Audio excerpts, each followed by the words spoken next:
Thank you. It's a great pleasure to be here, and I'd like to begin by thanking the Middle East Club of the London Business School for inviting me on this occasion and to share my thoughts with all of you on the educational landscape of the Middle East. We all know that this is an area of the world that is in desperate need of visionary and vibrant educational institutions to lead the region into the future, and moreover, to empower a generation of youth that now constitutes a huge and growing demographic in this part of the world.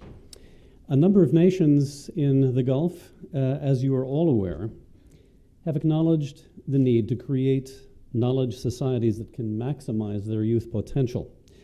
And they have turned to address these needs, often in unusual and novel ways. So in recent years, we have seen an enormous growth in the number of universities throughout the Gulf region.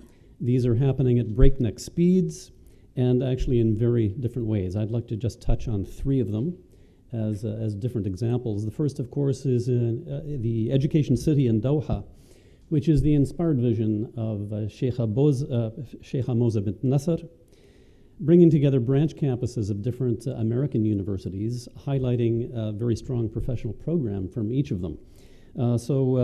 Together, Education City brings together 6 different American universities in kind of a synergistic relationship based very much on kind of the model of a business campus. Virginia Commonwealth University that focuses on graphic design and fashion, Weill Cornell for medicine, Texas A&M for engineering, Carnegie Mellon for business and computer science, Georgetown for foreign service, Northwestern for journalism and communications. There's also an overarching graduate program that's being developed for Education City that will sponsor MA and PhD programs at an advanced level. A different model, of course, is NYU in Abu Dhabi, which is an outpost of New York University with a full offering of its standard 4-year curriculum. And as at Education City, the promise of NYU is that the diplomas it awards in Abu Dhabi are the full equivalent of diplomas awarded in Manhattan.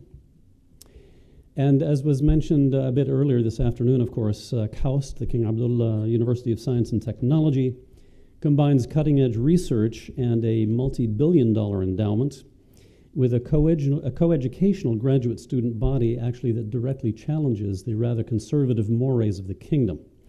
This will be very interesting to watch. The future here sets itself up against the past. But in fact, that is really the function of all higher education. Now, all of these institutions still face great challenges. One is actually student competency at the entry level, at the admission level. Faculty recruitment and retention is also a major feature, but they are all noble experiments in a landscape that badly needs them. So the purpose of these new institutions, these new universities, is not just to provide excellent facilities of higher education, to create centers of knowledge, centers of excellence and research that can compete on a global basis. The purpose is also to expand the knowledge base of relatively young nations that are rich in petroleum and gas reserves through the development of indigenous talent. Ultimately, the expectation is that focusing on the technical STEM fields, science, technology, engineering, and medicine, will blaze a path toward greater economic strength and, in particular, economic diversification, another important topic that has been mentioned earlier this afternoon. Now, this emphasis on STEM fields is not unique to the MENA region. As many of you must know, it's also actively debated in the U.S. itself, where at both national and state levels, there is a fear and a concern that Americans are losing their competitive edge to China, Japan, and Europe, where students routinely score much higher on scientific and math tests. Whether in the Middle East or in the U.S., this is a master plan perspective of education in which the identification and the fostering and the growth of particular academic fields directly addresses national priorities for long-term progress and for global competitiveness. In point of fact, this very utilitarian view of what education provides is well aligned with the aspirations of most students and their parents.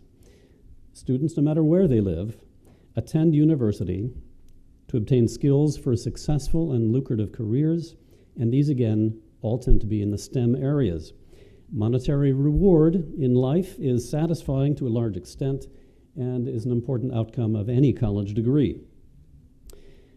But we can also agree with the Socratic saying that it is not living that matters, but living rightly. And that piece of advice from 2,400 years ago in ancient Greece would imply that there are other values that are embedded in a college education that add something else, something essential over and above the training for a career that is precious to the formation of human character. So in my remarks, I would like to focus briefly on these two very distinctive aspects of higher education, both of which are very pertinent to the social and economic development of this particular region of the world, but in very different ways. Again, there are really two important propositions at stake.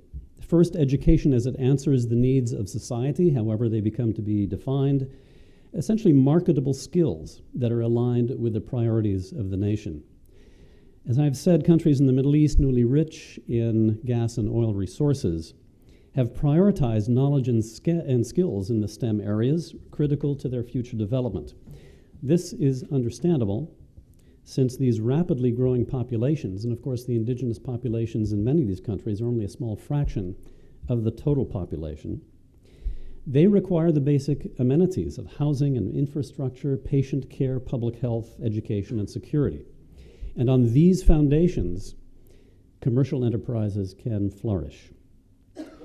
And these fields, again, are very closely aligned with the desires of the younger generation and their parents. Everybody needs a career to live on. There's also much to justify the concentration on these fields. The greatest triumphs of the 20th century, however you want to define them, space flight, in fact, ordinary flight, the airline industry, the theory of relativity, the unprecedented rise in human population and the standard of living, the discovery of DNA or the Higgs boson, and through genetic engineering, the possibility that mankind may soon free itself from the physical process of evolution. All of those arguably belong to the scientific and technical spheres. To be sure, these advances have raised other kinds of challenges that defy easy solutions. They touch on social assumptions and social behavior. The way we live or choose to live is always conditioned by new advances in technology that alter our perception of the world and our social contract. But these advances are nonetheless triumphs of the human species. In addition, the STEM fields build year after year on demonstrated scientific proofs and applications so that scientific knowledge, along with humankind's technical mastery of capabilities, demonstrably grow year after year, and rightly so. But if we also understand the purpose of education as something more than the learning of needed technical skills, the second proposition I would address is education as it impacts the individual. The saying of Socrates that it is important to live rightly. Those of us in academia, as in the business world, recognize the importance of this integral facet of higher education, the formation of a critical intellect and moral character that comes from exposure to multiple disciplines and perspectives. Undergraduate education along American lines delays the early professionalism developed during these same years by European systems of education. It demands broad understanding of literatures, history, cultures, science, and mathematics, in addition to an academic major field.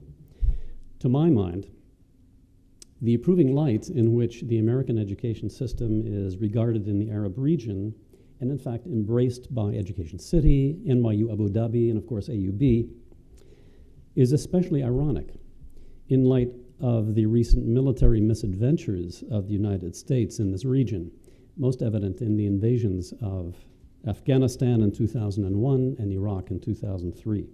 and U.S. interventions of this sort are sure to continue in this region for some time.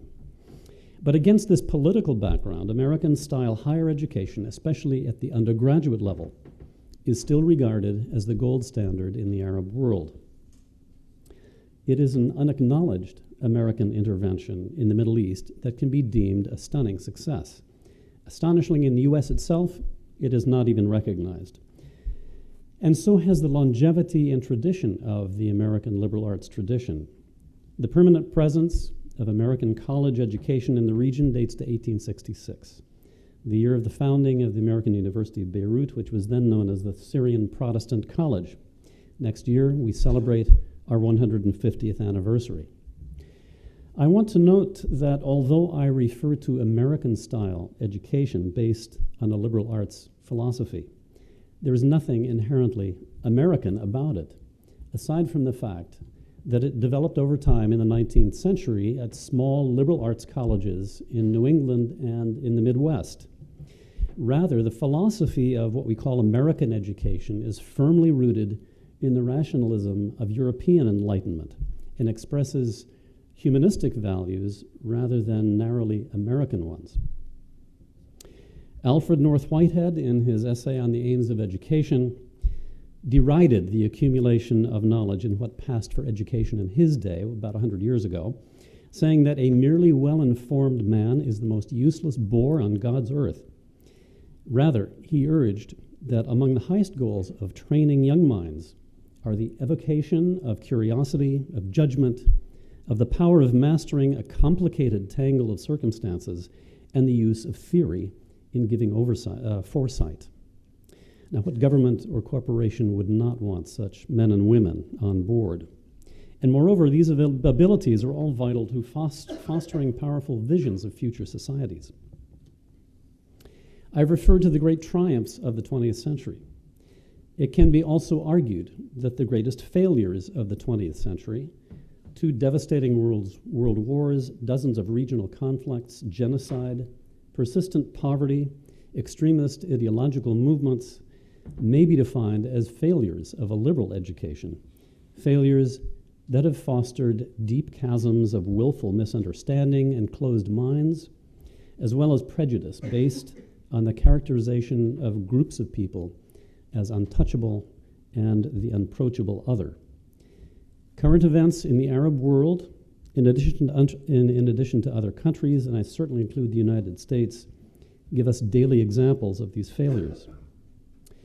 These problems are not newborn. They have a centuries-old pedigree. They are immune to the scientific proofs of the STEM fields, and by their very nature, they do not trace a path of constant progress, but instead require the painful relearning of old lessons by every generation. So I want to make the point that higher education is not only utilizable in an economic sense. It has the potential to make a more tangible but still powerful impact on society. It asks big questions that have no definitive answer, or rather, they have multiple answers, and every generation must supply its own. A liberal arts education seeks to provide an understanding of the ways in which the human mind has inquired and continues to inquire into its own self-awareness. And it raises the question of what makes all of us common human participants in the social, spiritual, and intellectual sense. And this is where it touches on the Middle East, its current situation, and its future. So if we speak of training competent leaders for tomorrow, whether in business, science, diplomacy, or academia, we should also speak of training leaders who are thinkers, who are critics, and who are at heart humanists. Higher education in today's Middle East must come to terms with the subversive nature of the liberal arts curriculum through the transformation of ways of thinking, the importance of embracing knowledge that is non-utilitarian in nature, and the responsibility of universities to provide students a sense of real discomfort in the classroom, exposing them to ideas that challenge their assumptions. So it is here that these two major goals of education intersect, and both have an impact for future development in the Middle East. Personal enlightenment, paired sometimes uneasily with the needs of modern Arab societies. As for American-style education overseas, in the way that it has been embodied in the Middle East, we can ask what's so important about embedding it overseas when the United States is a country that opens its doors to foreign students all the time, quite happily and willfully. I would say that these humanistic values that are embedded in American higher education are often taken for granted in the US, where democratic traditions and even the founding of our universities date back to the founding of the nation, and in fact even much earlier during colonial times. But to see these values taught successfully and modeled successfully at universities in today's Middle East, a region more accustomed to monarchies, autocracies, and even tribally oriented states, that is a compellingly different lesson. And what about the future challenges of the Middle East? I'd like to cite a comment from Dr. Ilyas Zerhouni, former director of the National Institutes of Health. He has remarked that if we look back over the last 200 years, only two governmental systems in place in 1800 continue to function, the US and the UK. But if we look at universities by comparison, roughly 75% of those that existed in 1800 are still in active operation. Higher education over the entire globe has proved far more durable and influential than most systems of government. Universities, by nature, provide continuities of historical memory, cultural values, and social cohesion to the cities in which they thrive. But that also presumes that universities are grounded in and reflect the values and ideals of the countries in which they exist and which sustain them. The new GCC universities will, of course, need time to reach that stage of maturity in that sense. And the Middle East has rich humanistic veins of its own. One such example is the Arab poet of the 10th century, Al-Mutanabbi, born in Iraq and educated in Damascus, who, of course, knew nothing about the American liberal arts curriculum. He is known for the panegyric tone of his poetry, much of which was written in praise of kings. But here he speaks of the persuasive power of his literary craft, and most of this audience will know the passage by heart. أنا الذي نظر الأعمى إلى الأدب وأسمعت كلماتي من به صمم. الخيل والليل والبيداء تعرفوني والصيف والرمح والقرطاس والقلم. I am the one whose writings can be seen by the blind and whose words grant hearing to the deaf. The steed, the night, and the desert all know me, as do the sword, the spear, paper, and pen. In this passage, Al-Mutanabbi extols the power of literature, of erudition, of verse and rhetoric that can induce others to alter their perceptions and begin to understand worlds that are beyond their ken or senses. The point really is to open eyes and ears to the words and customs and beliefs of other peoples through time and all over the world, to universalize the infinite variety of human experience. As the MENA region passes through these terrible years of turmoil and testing, let us hope that some nations in the Arab world at least will permit a home for pluralistic communities to take root, in places where conflicts over nationalism, identity, and citizenship are most pronounced. Such communities cannot be imposed or implanted from the West. The West has become delegitimized by its historic colonial efforts and burdened by an innate paternalism. And the West can no longer expect to dictate the models by which nations of the Middle East, in the wake of current conflicts and competition, will arrange their societies. These new societies must be constructed by the indigenous populations of the Arab world. They must reflect their own profound cultural, historical, and regional heritage. And wherever they arise, these societies will have to be built on mutually agreed terms of statehood and a common sense of national identity. And if we reflect on al-Mutanabi's words, this process will doubtless require more than blind eyes can now see and more than deaf ears can now hear. Entrepreneurial enterprise and technology and education will always change lives. That is the nature of new thinking and new outcomes. The challenge will always lie in the ability for entrepreneurs to foresee and prepare for these alterations, and for populations to be ready to embrace them.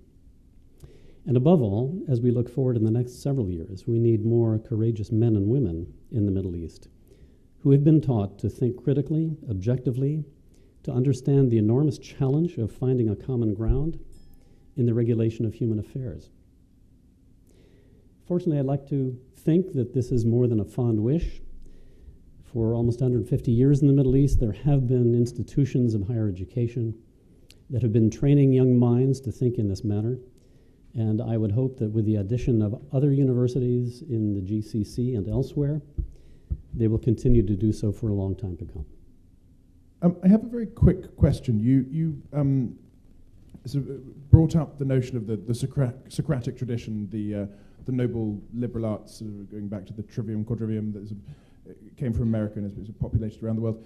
That's something which has been perhaps diluted significantly by a drive for the labeling of things which have traditionally been trades or vocations, and nonetheless very, very worthy as university education. Do you think that the Middle East provides an opportunity to unmuddy the waters and retain the notion of a university and a higher education as being distinct and not necessarily more valued, but distinct from vocational training in a broader sense? Yes, thanks for that question. It's very, very apropos. I'd like to think so. It's very hard for people to understand the power of the liberal arts in terms of higher education. I don't think there's even any student in the United States that goes to college to major in the liberal arts. Every student may be passionate about a particular topic, or they're looking for a particular career that may be bolstered by technical skills. Of course, vocational schools answer those kinds of things. I think it's only when students get into college that they realize, in fact, that there's a broad set of offerings that they can take advantage of. So, again, the liberal arts basis of the American higher education system is, in fact, subversive because you're not really told about it ahead of time. I would like to see that attitude actually embraced further in the Arab world because it does lend a sense of moral clarity as well as moral character in terms of weighing these philosophical differences between ways of thinking. Different scientific methodologies are presented across the board in different ways. There are different ways of problems of inquiry into the world are very different depending on social sciences, hard sciences, or humanities. And that's the richness of a college education. I would love to see a greater awareness of the importance of that kind of broad education at the undergraduate level, which is such a formative time in young minds. Thank you for your speech. I've had the sense that there are so many challenges in the Middle East where it's really hard for the communities to embrace the higher quality that is currently being offered in the Gulf in terms of education. So how can we prepare the countries to reach that type of higher education? The GCC countries have been extremely effective in terms of welcoming the corporate world to their shores and to develop their societies in very important ways. Businesses, tourism, economic factors, creating airline hubs that have really changed the face of the Gulf in particular. Universities can't quite function in that way, and I think some of the efforts in the Gulf have been approached as they from the point of view as if they were businesses. You bring a university there, you hire professors, and then bingo, you have an operating university. One of the points I was attempting to make is that it is very important for systems of higher education to be deeply connected to the communities in which they live. Communities need to have that extremely direct association. What you see in the Gulf is actually universities being established in gated communities that are quite separate from the urban fabric in which they exist. So they're places in which people tend to come to learn, to take lessons, and then they go home. The AUB and others like it actually provide a campus in which, after class, our students can mingle with their peers, with their mentors, with their professors, to continue those in-class discussions. It's very important that there be provided a venue and a forum for students to gather outside of the classroom. And I think the most important lessons are actually learned there, along with a host of extracurricular activities that actually enrich their lives. I hope that that will develop in the GCC at some point, and in other parts of the Arab world. That is the way, I think, to empower higher education to achieve the goals that hopefully will be reached.